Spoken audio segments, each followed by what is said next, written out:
Rio tells the story of Blue, a highly domesticated macaw from Minnesota who wants to fly, but ends up on the run in the streets of Brazil. Blue is the last male of his kind. I have a kind? Blue and his owner go to Rio de Janeiro in order to save his species, but Blue and his reluctant mate, Jewel, are stolen by smugglers before their first kiss. Hi there.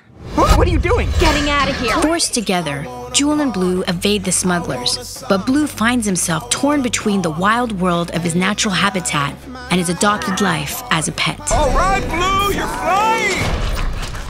Sort of. Painting a lovely picture of Rio at Carnival, Rio explores issues of self-identity and the challenges of trusting our natural instincts. You did not feel it in here. You think?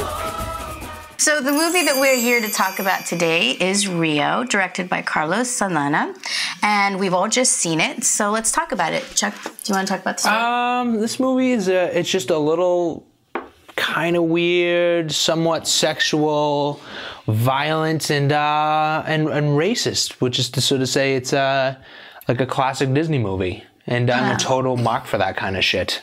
I liked it. I liked it a lot. You know, he's actually not inaccurate, which is, okay, so we've got Rio, which is the story of Blue, which is this bird, and Linda, which is his pet parent, I guess you could call her. And they have this great relationship, but they're both a little socially awkward and a little cloistered, so they find comfort and consolation in each other's company. And that all gets train wrecked to a certain degree when people from Brazil come to visit, because it looks like Blue is the last member of his species. When you get down there's a little bit of bird napping and some evil, angry cockatoos and some breakdancing monkeys and Boogaloo 2 Electric Zoo kind of stuff. I'm gonna disagree that it's about Boogaloo 2.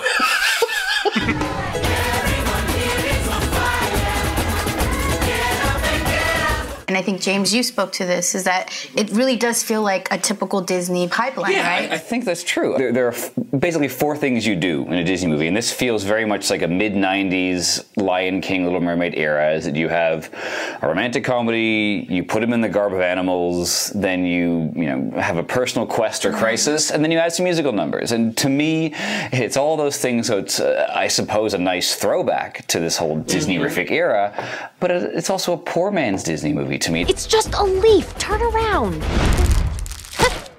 Leaf. The movie's actually, it's really a lot about sex, to be honest with you. I think the movie is really about, these two people who are, not people, but a parrot and this strange sort of secret slut, bookish woman.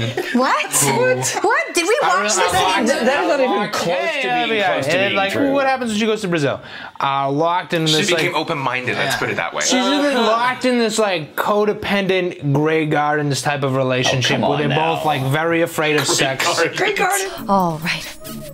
Whoa, hi. What are you doing? What you wanted me to? So, but let's actually talk a little bit about the directing, because this was directed by Carlos Saldanha. He's a Brazilian, and he, in the production notes, he talks about this film being a love letter to the city of Rio. And this is part of my point.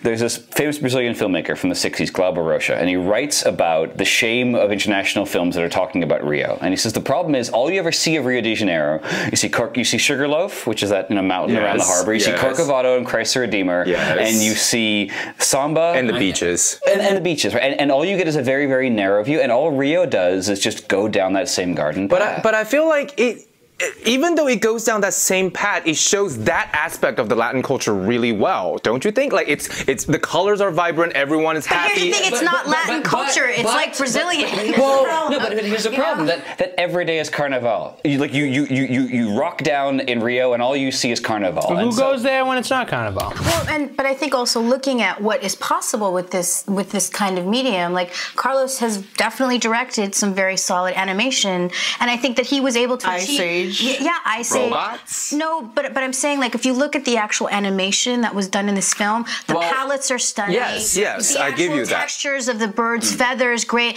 The way that the birds move is actually very interesting and very detailed. As a director, he has Solid's ability to move the teams that are needed to make animation happen. I didn't find the 3D disturbing. I actually found that there are moments you forget about it, and then it adds depth to this world, which I found pleasurable.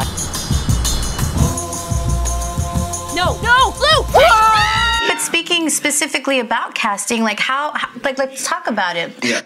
We go to Rio and almost all of the cast is American. And I have a real problem with this. I mean, first of all, I love Anne Hathaway. Anne Hathaway just falls into her character. And I think this is a corollary for. But she's done stuff like this before, you know, like Hoodwink. But she has actual proper chops. Jesse Eisenberg is a persona. He acts in a certain very narrow box. Jesse Eisenberg is strident and nasally and nerdy, and it just doesn't work at all. But that's the character. I would say, like, you bring up Depp and Rango. It's the same thing. It's the same Depp. But every single one of the bird, the voice does not fit the body. Jamie Foxx, though. His voice, I cannot link that voice to a fucking yellow canary. I just can't. Every time I look at that bird, I think of Tweety. Woo! Take that, funky monkey. And just that's contrast. It's done for a purpose. That bird was in the fucking jam. Are you kidding? Like a yellow bird with a little like tin cap, like a little bottle cap fedora? That's the ball. It's great, but not the voice. I think this misses the point, though. I think the problem with casting Jamie Foxx as this one character and also his partner in crime is Will.i.am, right? I thought his name was William. No, it's just which is